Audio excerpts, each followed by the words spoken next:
Bharat seeds limited, again मेरी राय यही है कि भारत सीड्स को मैंने दूसरी बार जेम्स में कवर किया है। पिछली बार मैंने 80-85 रुपए के लेवल्स पे किया था।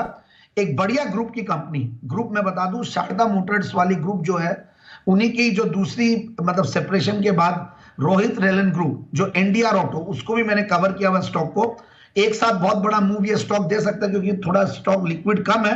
बट दूसरी बात मैं बता दूं, ये मारुति सुजुकी की इसमें स्टेक और सुजुकी मोटर कॉर्पोरेशन, इन दोनों की मिला के इस कंपनी में स्टेक है 29% प्लस एनडीआर ऑटो। तो इस तरीके की पेडिग्री वाली, इस तरीके की स्ट्रॉन्ग बैकग्राउंड वाली ये कंपनी है। और साथ में जो सेगमेंट है वो भी बहुत बढ़िया है, ऑटो एंसिलरीज में, और सीट्स बनाने वाली कंपनी जो गाड़ी में सीट लगती है, कार सीट्स, और दूसरा कारपेट्स भी बना रही है गाड़ियों के लिए।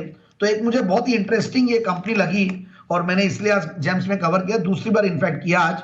और इन्होंने टेक्निकल कोलैबोरेशन और भी कर रखा है, इनफैक्ट यूएस की कंपनी से, जापान की कंपनी से, सीट्स के लिए, रूफ मोल्डिंग के लिए, विंडशील्ड कंपोनेंट्स के लिए, तो बहुत सारी इनफैक्ट इनके टाइप्स है, थाईलैंड की कंपनी के साथ किया हुआ है। और मुझे सबसे बढ़िया लगा इनकी जो ओनरशिप स्ट्रक्चर है, और जो इनके पास एक मारुति जैसा ब्रांड आ जाए और साथ में सुजुकी मोटर कॉर्पोरेशन, तो एक बहुत बड़ा ऑटो एंसिलरी कंपनीज में सबसे बड़ा फायदा होता है कि ये जो बायर्स हैं, ये बड़े बायर्स हैं, तो कार सीट असेंबलीज से इनका बड़ा रेवेन्यू आता है, कारपेट सीट से आ रहा है, मोटरसाइकिल की सीट्स बना रहे हैं, एक्सपेंशन इन्होंने पास्ट में काफी किया, इसलिए थोड़ा बहुत डेट्स भी है।